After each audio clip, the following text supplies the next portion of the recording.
welcome everyone to today's Synergist webinar, The Role of Big Data in EHS. I'm Ed Rutkowski, Editor-in-Chief of the Synergist, the magazine of AIHA. I'd like to thank everyone for joining us today, and especially SGS Galson for sponsoring this webinar. Today's speaker, Tim Quinn, is the Senior Product Manager for Cloud Monitoring for SGS North America. Based in California, Tim has over 20 years experience working in technology and cloud computing services. His responsibilities include sales, promotion, and education of SGS's cloud remote sensor programs to all businesses in North America. Tim graduated from the University of the Pacific in Stockton, California with a Bachelor of Arts degree. Now I'll turn the presentation over to Tim. Well, thank you, Ed. Thank you for having everybody. I'd like to start today with a special acknowledgement to Monica McConian, who without her today's presentation wouldn't be possible. What is the role of big data in EHS is essentially a large question for us to try to get our hands around, but I'll try to narrow things down for everybody today. And hopefully you'll walk away with a better understanding what big data is, where big data is created, and what you can do with the data that is accumulated, and sometimes with actionable items that come out of that. So let's begin. Okay, our agenda today is big data fundamentals, big data in our personal and work lives, and the role of big data in EHS.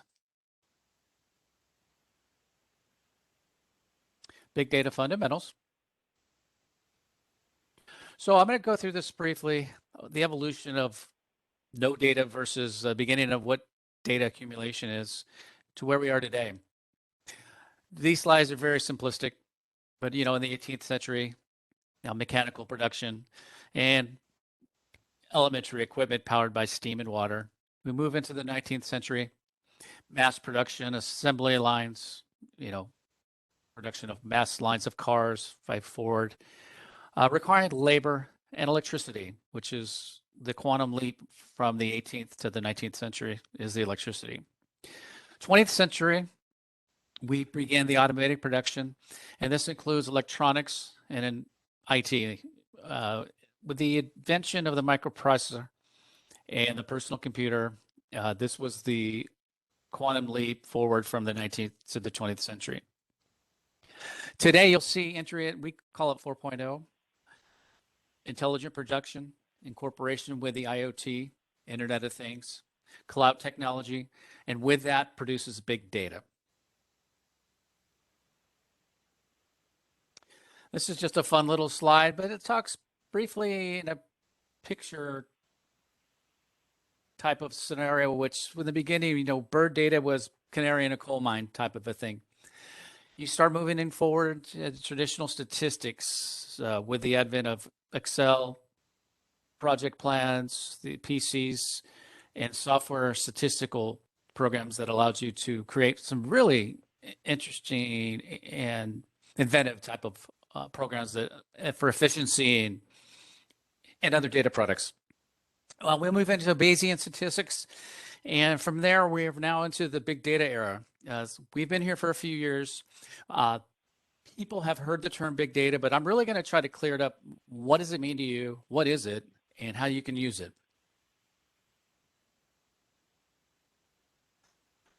Information is the oil of the 21st century. Analytics is the combustion engine. This is from the head of Gartner Group. We like to call big data the volume of V's. So we have volume, velocity, variety, value, and veracity. And I'll go into these things on the next slides. Big data is broken down into fundamentally four arches, as we like to say.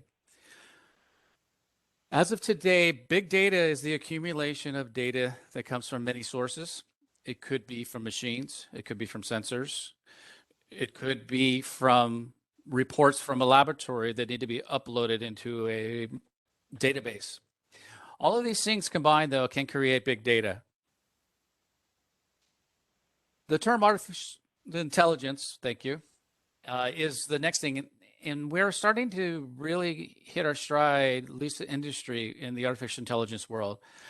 And this is artificial intelligence versus machine learning is something we really need to understand the whole concept of big data. Okay, so artificial intelligence is a general term that refers to hardware, software that exhibits behavior which appears intelligence. The science and engineering of making intelligent machines, especially intelligent computer system. For instance, you have a Roomba that is a autonomous vacuum for your home. That is an example of artificial intelligence. They've programmed this device to work its way around a house to vacuum, to stop it things that are in the way, and it can learn itself through the home. Machine learning via algorithms without being explicitly programmed.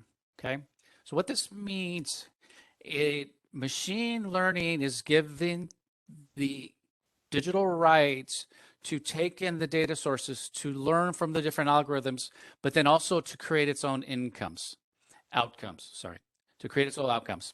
For examples, decision trees. Decision trees would be just like the example I just gave with your home vacuum from Roomba. Decision trees are made when it comes up to a device or it comes up to an obstacle. The device itself will have an algorithm within it that gives them a decision tree of what to do, also based on what has it just experienced in the few minutes and hours prior to that. K means clustering. Clustering, again, can be multiple devices that can connect and speak to each other and create decisions and outcomes. Reoccurring neutral networks, things like smart air.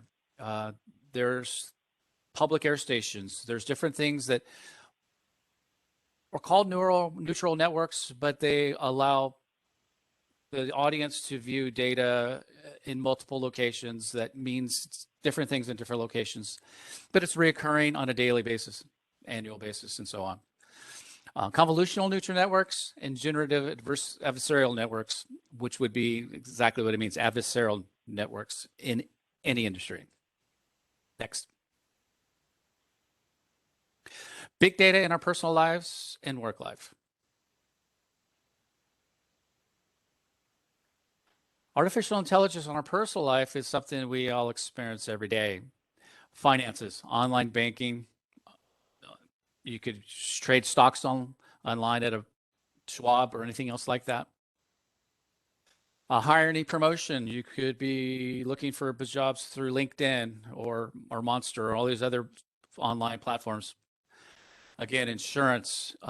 You send out an inquiry and you'll get 10 responses from 10 different insurance companies because you put your name, address, phone number, and email, and the artificial intelligence knows exactly who to send those inquiries to.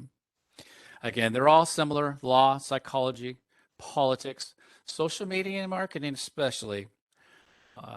Artificial intelligence. Well, let's give you another example. Let's say you do a digital search in Amazon for bicycles, looking for bicycles. Is it not a coincidence that the next day when you go back to Amazon and on the right-hand side, you'll see a scrolling pictorial view of all kinds of different bicycles? Artificial intelligence at work in your personal life right there. Education and automotive as well. Artificial intelligence in our work life. The connected worker. The connected worker could be somebody that does work, let's say, in hazardous areas. They could have sensors on their body that monitor their heart rates, their breathing. They can tell if they are vertical or they're laying flat on the ground. Artificial intelligence for the connected worker is in its infancy as technology goes in the industrial hygiene space, but it's something that is definitely has arrived, and something that's going to be used more and more as we go on through the quarters and through the years. Laboratory analysis. SGS, as you may well know, is one of the largest laboratory systems in the world. We do all kinds of laboratory analysis from industrial hygiene to environmentals, all kinds of things.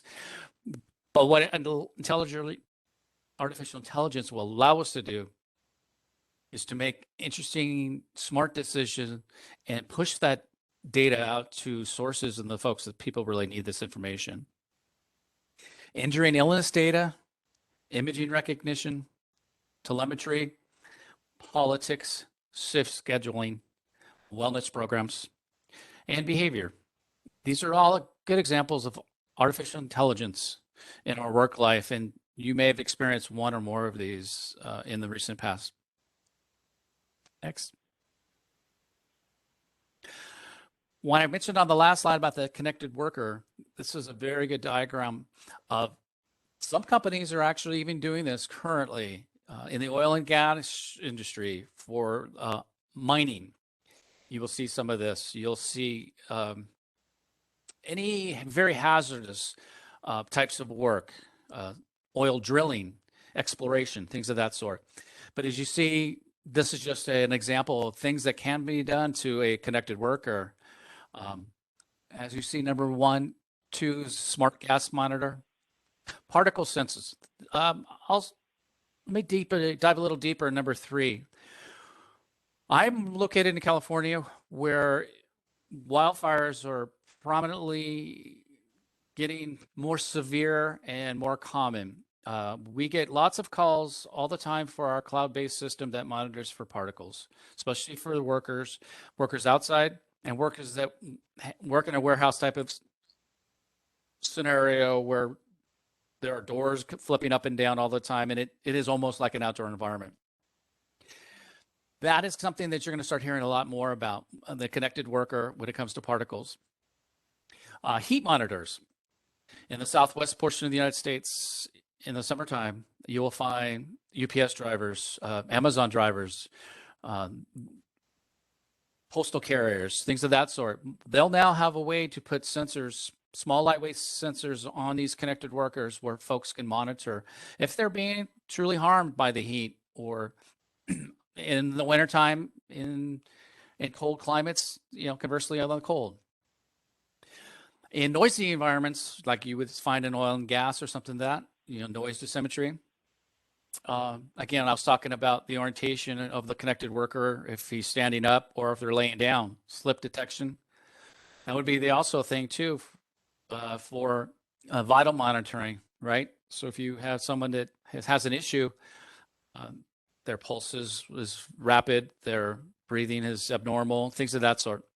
All of these types of sensor networks are available these days. These things also now can be connected to back-end large management systems. And then posture sensors, I think, is number 8. So next, please. So the role of big data in EH&S, which is why we're here today. So what's in it for EH&S?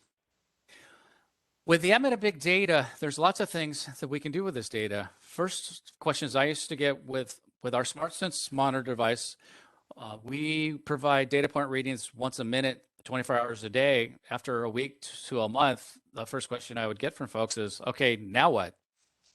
These are the different things you can do with big data if you have the tools. Predict risks so they can be prevented, identify problems in real time, identify opportunities for improvement, improve decision-making, even in the face of limited resources, support policy, process change, and reduce costs associated with workplace injuries and non-compliance. So if I were to look at these and rank these as most important to least important, I would have to say the first one, predict risks so they can be prevented, and the last one, reduce costs associated with workplace injuries and non-compliance. But the others are just as important, but in a secondary measure. For instance, if wildfires in the West region, if let's say a sensor network detects that the PM 2.5 is at a level that requires action, which be PPE in this case, you do want to identify those problems in real time. Public air quality stations, they run on a 24-hour running average. That doesn't give you real-time statistical data to make actionable decisions. The new sensor networks, like we have and others have out in the industry, provide you instantaneous alerts to identify problems so you, as the user, can in turn make actionable decisions. Next slide.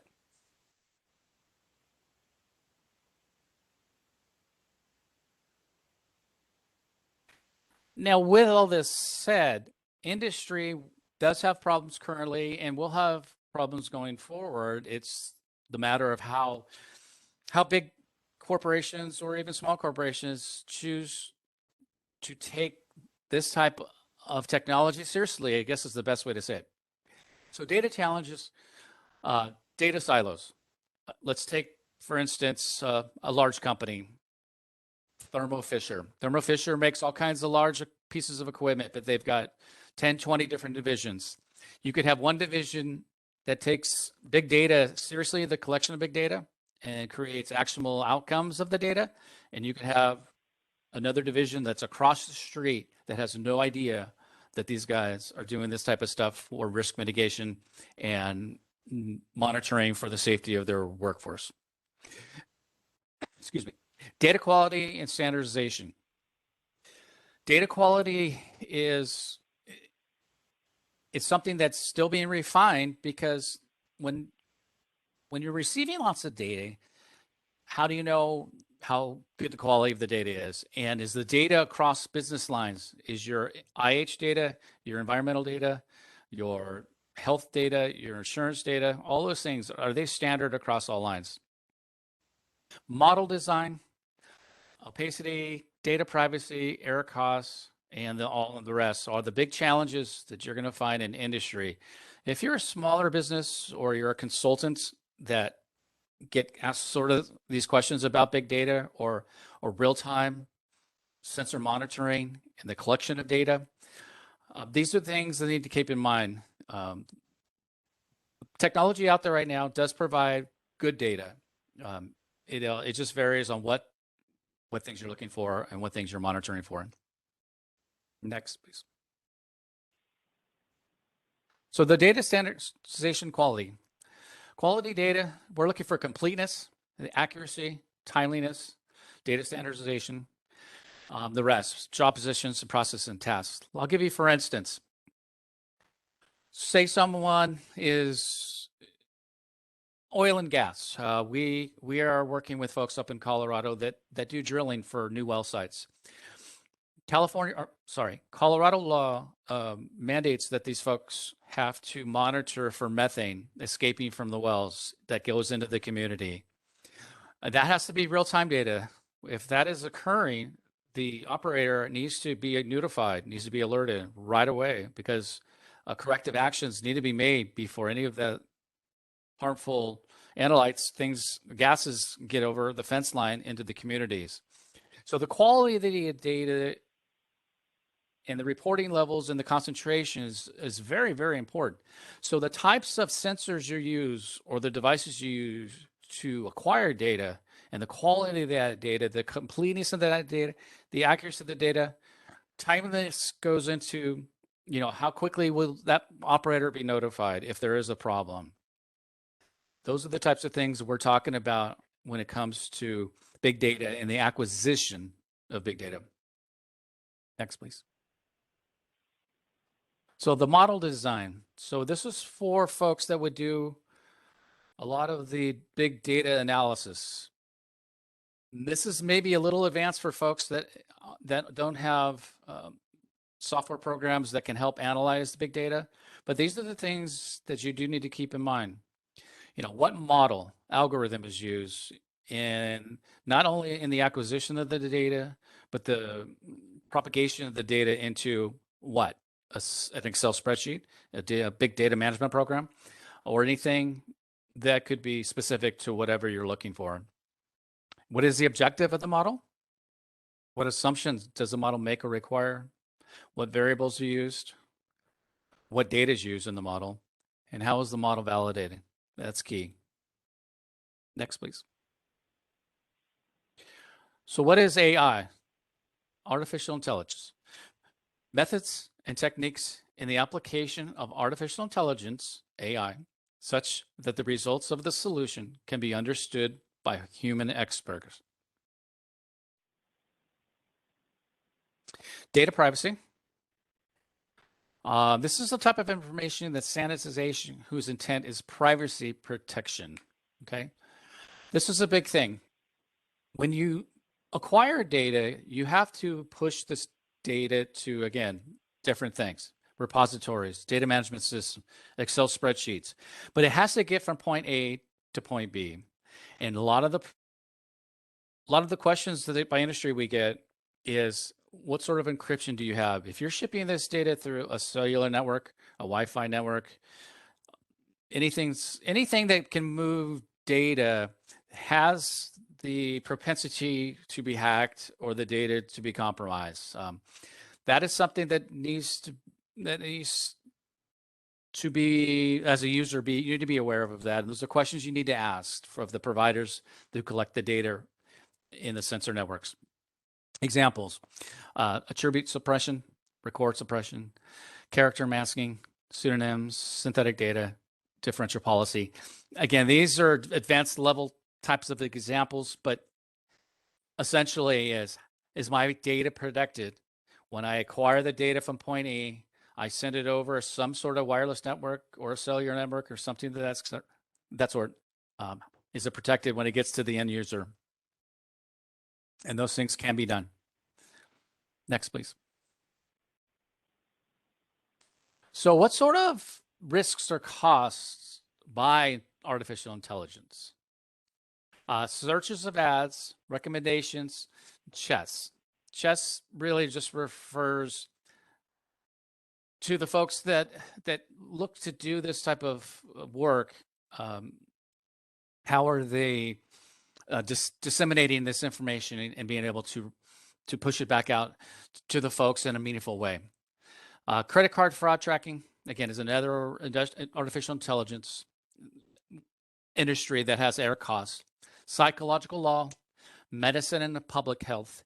Again, these are all industries or types of work that are critical to proper and well-established data with the minimalization of errors.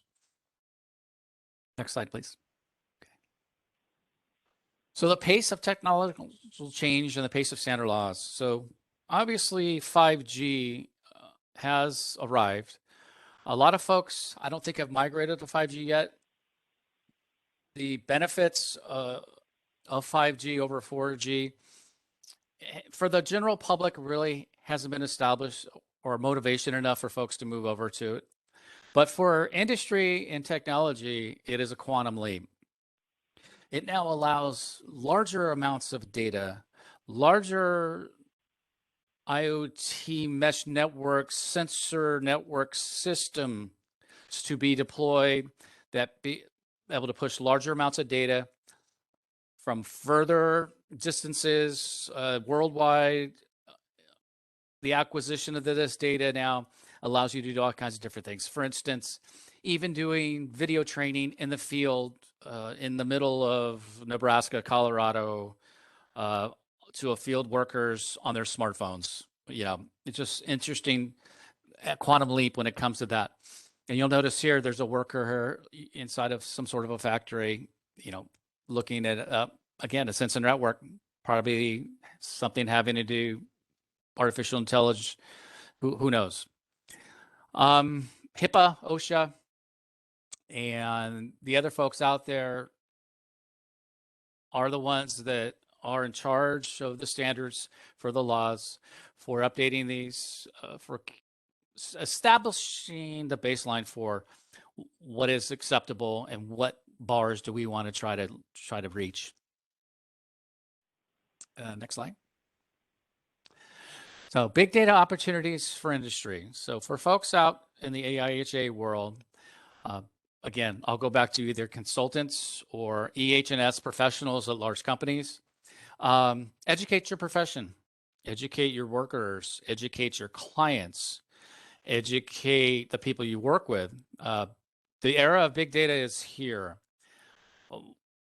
Our company provides these remote sensor monitor networks, but that's really not the value. It's just the conduit. The value in these systems is the data itself.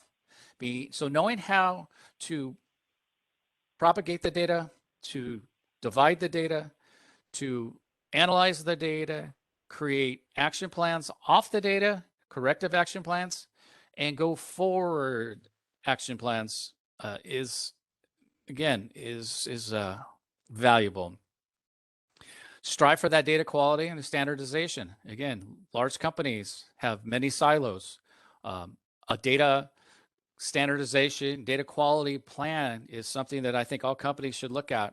And it can be as elementary as everybody using Excel and not using other programs, or using Microsoft Project. Anyway, standardization. Have an understanding of the model design that the data is used. Say you're collecting remote sensor data as a company, but you're doing it from a clean room, but you're also doing it outside, looking for PM 2.5 in areas that are prone to wildfires. Understand the data that's being analyzed and where the data is coming from if you're receiving data points, readings from multiple data designs. Participate in model design and anonymization decisions. Again, create an action plan or a plan going into a project to where you're going to be acquiring sensor data that creates big data.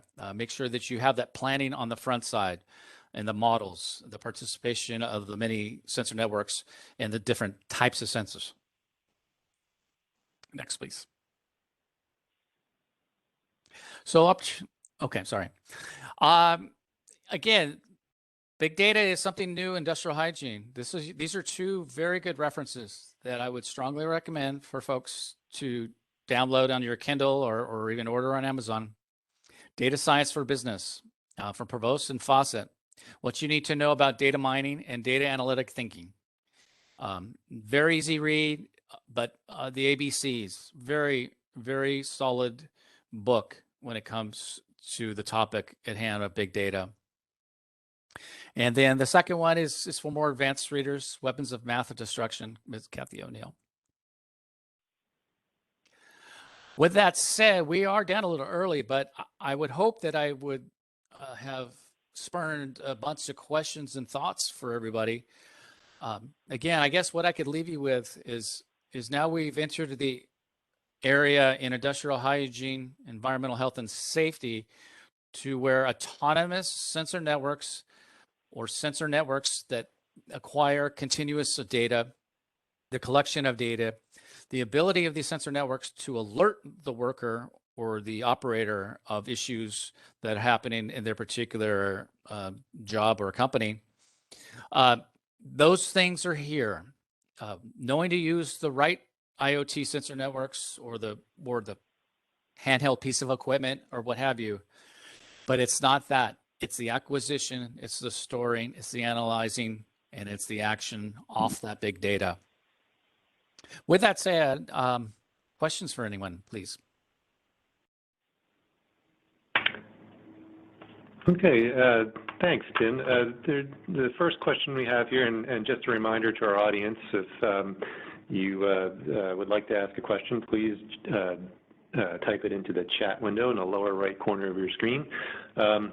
First question is from Charles, and he's asking if we could show the slide with the book titles again. Dylan, would you mind going back to that? There you go, thank you. That's the Data Science for Business and the Weapons of Mass Destruction. Maybe we can leave it up there for a couple of minutes. Our next question is from Bryce, and he asks, from your insight, which EHS sub-industry already has a foot into big data? For instance, what I am getting is that oil and gas EHS is ahead in this area. Absolutely. EHS in oil and gas is very complex. So they have so many things going on, safety including, but with regards to sensor networks in industrial hygiene, there's so many things when it comes to volatiles. We're talking particles. We're talking noxious gas. We're talking, a million different things. The The interesting thing I've learned about working with oil and gas is they have so many different people and teams doing monitoring of all kinds of things, all different sources of things. They do not have a repository where somebody, I shouldn't say they don't, but most of them don't have a standardized portal where one guy or the people that are in charge can pull up, through the web, and they can look at instantaneous live data when it comes to all the myriad of things that they are out there afraid of. And again, your safety, we're talking industrial hygiene, environmentals, water, oil and gas, a million of them. So they are ahead. They do tons of testing and monitoring, but that's only the beginning of big data. The big data is, how do we get all that big data, not just EHS data, all of the data. Let's get all of that data piped to the same portal, to the same dashboard. And at that point, we can make faster decisions. We can call down there and make actionable decisions. And you'll have this data coming in that alerts you instantaneously, and again, help you make decisions or changes for future work processes and outcomes. Okay, thanks, Tim. The next question comes from Justin, and he asks, what percentage of companies you've run into so far are taking action from industrial hygiene big data? I will first say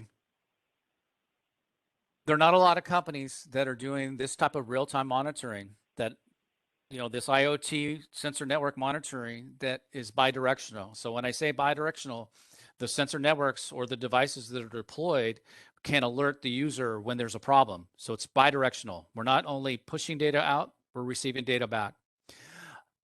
The adoption rate is in the single digits. But with that said, the percentage of those folks who do use these types of sensor networks and products is very high. The actionables, again, when the networks or the products or the sensors alert the user of an issue, it's for a reason. And the threshold levels of alerting are input into the system by the user. So the user won't really put in an actionable level threshold below to when really they're worried. They're going to put it to a point where it's going to get their attention. And when they get their attention, they make an action. Primarily what happens is the folks that are monitoring, again, let me give you, for instance, we do lots of construction, new construction, perimeter air monitoring for particles. But those are 12-month, 18, 24-month projects. They set our sensor networks out there. The person in charge of the dust control isn't normally there. But once they receive alerts and alarms, they also could have a wind anemometer there. So they'll know which way the wind's blowing. But what they do is call down immediately and find out, hey, where's the water on the dirt? Or is the guy out to lunch? Or what's going on? We'll pull out that TSI desk track and let's analyze the situation, what the problem is, and let's correct it. So I would say the adoption is slow, but the people that are using this type of technology, they're using it and they're making action plans or doing actionable changes based off the data. I would say it's high, 75%, 85%. Okay, great. Thanks, Tim. Next question is from Karthik, and the question is, do you think big data will have a meaningful impact from the regulatory perspective? I'm very pessimistic / glass half empty about it.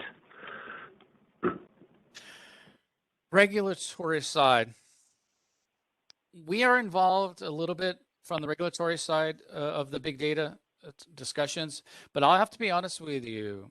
I don't think the regulatory bodies have a strong grasp of what big data really is. I think they're most worried in data privacy and encryption than anything else. I haven't seen anything that leads me to believe that the regulatory will get involved with this, but I could be wrong. Again, that's just based on my experience. And I'll give you, for instance, I mean, we've been doing this as a company at SGS for about 3 years. 3 years ago, when I started talking about remote sensor monitoring through the cloud to large businesses, to consultants, I had blank stares. People were like, what are you talking about? What is IoT? What's cloud? I don't understand. You mean I can leave this box out there and it's going to tell me when I have an issue?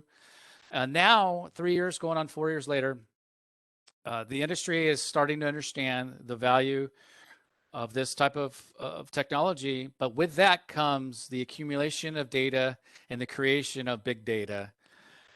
But I honestly believe that the regulatory folks are 2 steps behind at this point.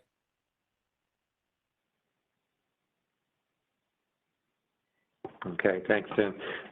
Next question is from Brent, and he identifies himself as an industrial hygienist in the oil and gas industry, and he says, I agree we are excellent at gathering data, not great at rolling it all up to a central hub and thus making it useful.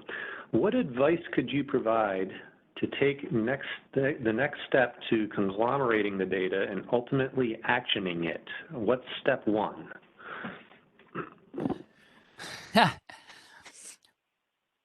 Step one is convincing whoever the powers that be at this particular company or any oil and gas company that you have a problem. That's the best way to put this. The folks I've encountered in this industry that are in charge still feel that disparate systems with different logins and different portal platforms and different data storage areas are fine for now.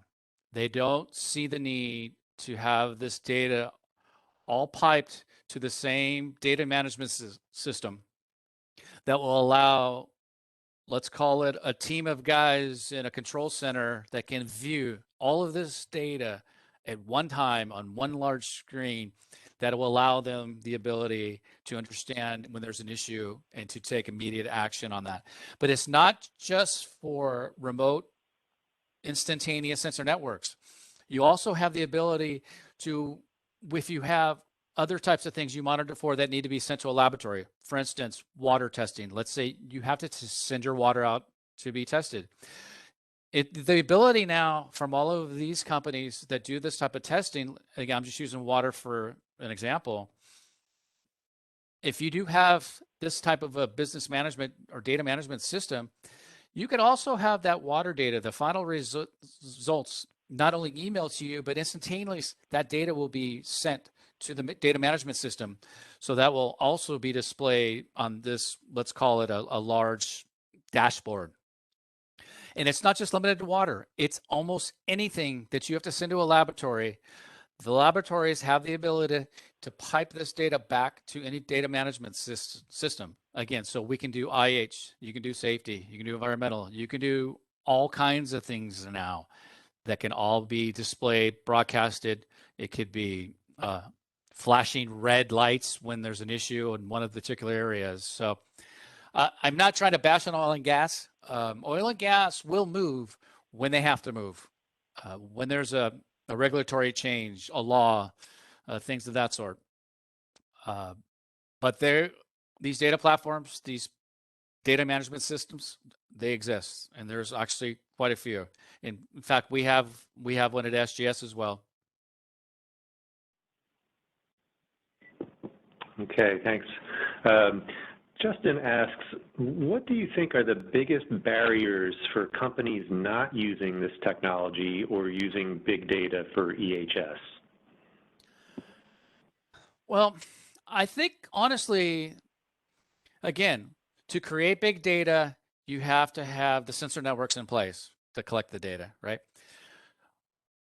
So as I stated a little bit earlier, well, this is year 3, entering year 4 for me and our company when it talks to really promoting and talking about cloud remote sensor networks. It's the adoption rate at this point. This is the first year, though, I will honestly say that I've seen a sharp increase in adoption of this technology by industry.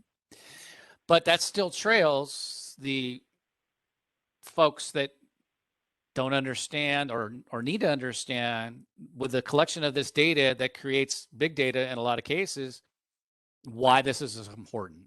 And again, it's an education thing at this point. But the value, again, is in the data. I can't emphasize this enough. You can use 1,000 different widgets out there that are in industry now that can collect data. That data can all go to a centralized management system like we've spoken about. But what do you do with the data? That is the key. That is the huge key. And I think on slide 3 or 4, the couple things that were on there that I pointed out, risk mitigation and the protection and the safety of your workers. For instance, the large company I deal with in the West that is very concerned about wildfire smoke for their workers. But they do this monitoring for 2 things, not only to protect their worker, but also to protect the company. They have workers come in when they smell a fire and say, I don't feel safe. The EHS person goes to his digital dashboard, pulls up the readings for PM 2.5, shows the person, okay, you're at 30 micrograms per cubic meter. It's under 51. We're all in the safe area right now. They even display this data on large TVs or what have you within buildings that shows instantaneous PM 2.5 readings in micrograms per cubic meter. So it keeps people as they walk by, it gives them a comfort level. Conversely, if you have a disenfranchised employee who decides to sue, now the company has the data. They can go back, they can run reports, they can see the data levels that can help protect the company of a claim where a worker may be suing because they felt like they've been harmed.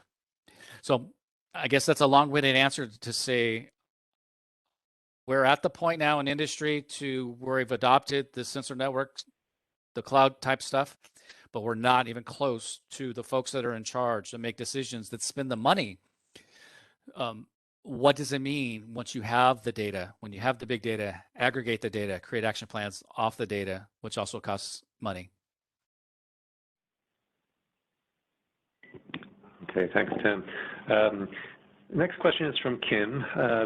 Sometimes data are not clean. What is the best way to clean data so they can be useful? Well, it's a difficult question. It depends what you're monitoring for in the beginning. And so since I'm in the industrial hygiene world, I will defer to let's talk about industrial hygiene monitoring. Let's say VOCs. You're a company, you're very worried about VOCs. And the data that comes in, again, how do you trust the data? I think is the question when you say it's not clean data. First of all, calibration of units. You need to, let me give you, for instance, oil and gas, drilling in Colorado, New Mexico, Texas, things that sort of we're doing. They're regulated by the state to calibrate our devices monthly. And they have to have those certifications and those calibration certs all done. So you need to do continuous calibration that helps ensure that the quality of the data is there. But that's just, it's different. That's VOCs. When you're talking about particles, particle sensors really don't need to be calibrated very often.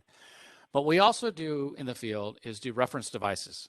So if you really want some more certainty about how clean the data, how accurate the data is you can also take a secondary device. Let's say we're worried about PM and there's a PM sensor network out in the field. Go pull your TSI dust track out and do a side-by-side comparison by these networks, by these monitors for a day, for a week. You compare the data. And if there's any data or any sort of calibration adjustments need to be done, whoever the manufacturers of these networks should have the ability to calibrate like we do. But the question is a little general and a little broad when it talks about clean versus non-clean data. I guess the simple answer is on the front side, make sure these devices are calibrated and have the ability to be field calibrated. Okay, Okay, thanks, Tim. Next question is from Sajama, this is sort of a two-part question. We seem to be very far from the point of time where industrial air monitoring is replaced with inexpensive remote sensors.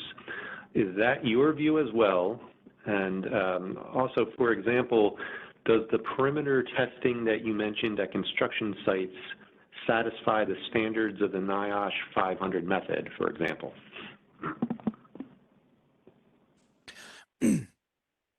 So on the first question, I'll answer the portion of, are we at the point to replace traditional air monitoring last? What I will tell you is this. We, as a company, talk about the Kodak film example. When they saw the advent of digital cameras coming, they didn't take it seriously. And we all know the story, what happened to Kodak film and the Kodak company. SGS, as a company, 4 or 5 years ago, we're the largest industrial hygiene laboratory network in the world, but we also saw this technology coming, and we did not want to go down the path or the road that Kodak did. And we openly talked about that. Do we also see a need for industrial hygienists to pull air through a pump into a filter? Absolutely, for sure. And I doubt that'll ever go away. TO15 sampling, sure, never go away. But what we do see is the pendulum swinging back more towards the center, to where you can have remote sensor networks and even semi-risky, important, dangerous areas for multiple reasons. You got to understand one thing. These sort of networks are not to replace $60,000 pieces of equipment. These are $30, $60, $125 sensors, low-cost sensors that will alert you with good data, with good readings, that you have a problem that you can take action on. So this is the key, quote unquote, not having to be there at the right time is what this technology has eliminated. For instance, indoor nuisance air complaints. Continuously get calls by Sally down in accounting. By the time the consultant gets there the next day, I don't smell it anymore. It's the age-old issue, right? That is the main difference in this type of technology versus the traditional technology of sucking air or passive badges, things of that sort. Instantaneous, actionable information is what the cloud has provided us to do now. The construction example, I apologize, I am not completely versed in the NIOSH 5000 standard, but what I would say as probably not, again, this is what we're talking about here in the creation of big data and the networks that monitor and create this data is a level above. Again, it's a level above of the very, very low detection types of devices that are real expensive that meet these types of standards. And again, I don't know for sure, but again, I can't explain it more intently that these large-scale IoT cloud-based sensor network monitoring systems are level above. It's good data. It's good. It's the monitors and the sensors are all quality things, but it's not there to replace a $50,000 piece of equipment, and that's not what we're talking about here. And again, those pieces of equipment don't create big data. All right, so apples and oranges. So I would say maybe not. I can look into that though. Okay, thanks, Tim. The next question is actually a comment and a question from Karthik, who says, I find it difficult to articulate to management that safety analytics is an untapped area of safety and IH risk assessment. Can you highlight some more real examples of big data in EHS?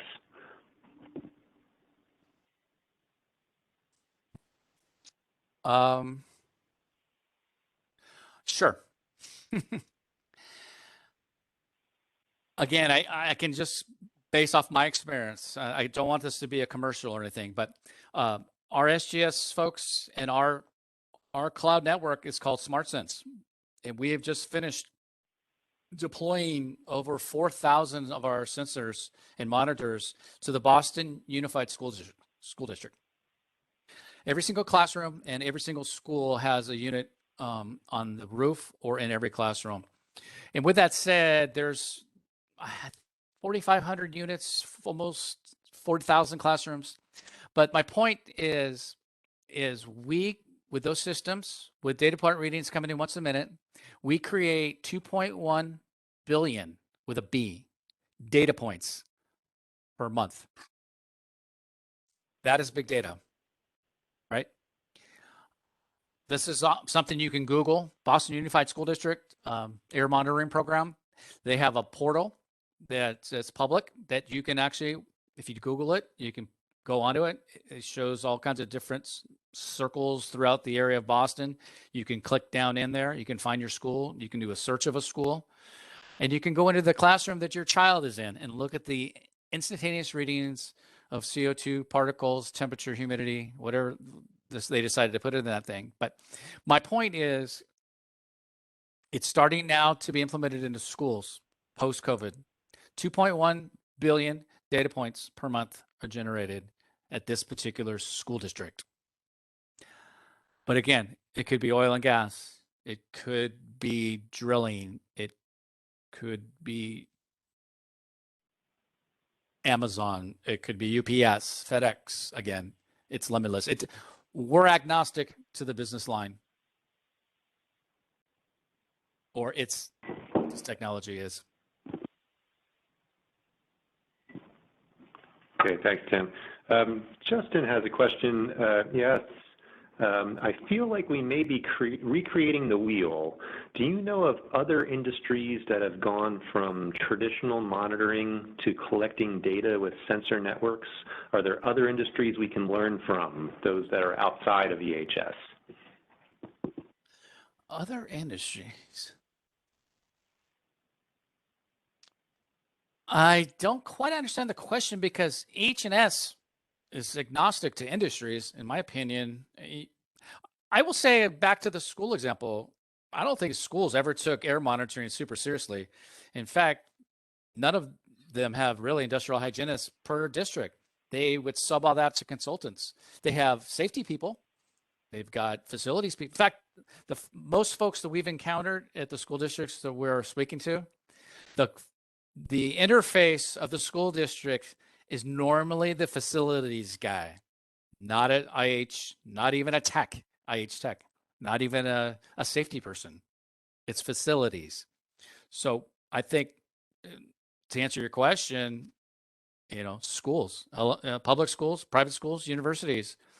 Post-COVID now, there's money flowing from the federal government, and some of these folks are spending it on these types of sensor networks, where before it was an afterthought. It was an afterthought. Okay. Karthik has another question. Is there space for translating big data to safety and IH risk assessment modeling and cost avoidance? Absolutely. It's down to your data management system and the companies you're working with. Again, small companies really won't have these data management systems because they're expensive. If you're a mid-sized to a larger company that collects data, large amounts of data from many data points, again, from IH to safety to environmental to water to down the whole 9 yards. There are many platforms out there. We happen to use our own called LiveView, but yeah, it's the adoption rate and adoption level of the aggregation of disparate systems into one location that creates big data is still in its infancy. Okay, great.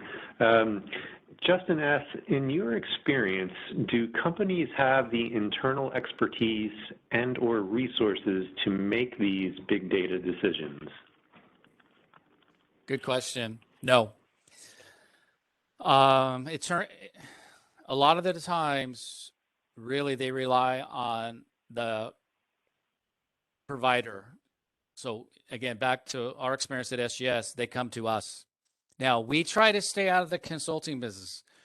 When it comes to industrial hygiene, we are platform providers. We're a laboratory network. We're not a consultant. Now, SGS does have consultants, but not in the IH world. What we normally do is recommend a solid consultant partner of ours in that local area. But it's very rare that folks have people that understand this.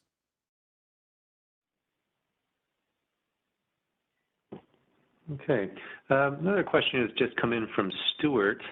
He asks, regarding the Boston Schools data, beyond having a dashboard for each classroom, how long will the data be stored? Is the data being mined for trends? And if so, what tools are used to mine that data? So to answer your question, the data will always be there. It's owned by the Boston Unified School District. This has caught attention of a lot of folks, including the federal government, the White House, and right now the WELL certification people. And not only that, we are speaking with one of the local, very well-known universities in Boston, and they want access to this data for other things when it comes to trends, analysis, recommendations of actionable things that can help for public health. What was the second half of that question about how we do this? Yes, it was how long will the data be stored, and is the data being mined for trends, and if so, what tools are used to mine the data? Okay, so yes. Again, the client, the data aggregator, they're responsible for this and to do this. Again, there are software programs there. There are tools through the portals. Again, our portal has many tools that allows them to do data aggregation and data modeling. It really comes down to automation, like we're talking about artificial intelligence or machine learning. But there are platforms, there's interactive platforms that does the data analyzation for you. I hate to be so nebulous, but again, this data mining and creating action plans, it's so new for industry, especially in IH and EH&S. Is I don't have a lot of experience in folks doing this, and thus not a lot of examples. I guess the best fallback would be there are software automated programs out there, cloud-based system programs that the data can be plugged into, and you use the power of that particular tool.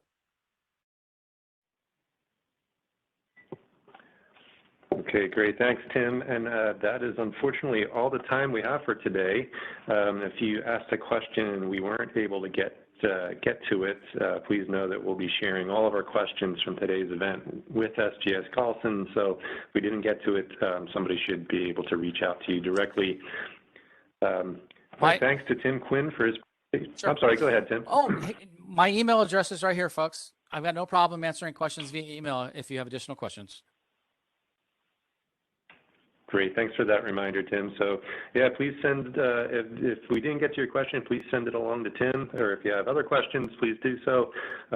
My thanks to Tim for his presentation, to SGS Carlson for sponsoring today's webinar, and to all of our participants, please keep an eye on your inbox for announcements of future Synergist webinars, and have a good day. And this concludes today's webcast. We thank you all for attending. The recording will be available at aiha.webvent.tv. We will send our registrants an email tomorrow with this link.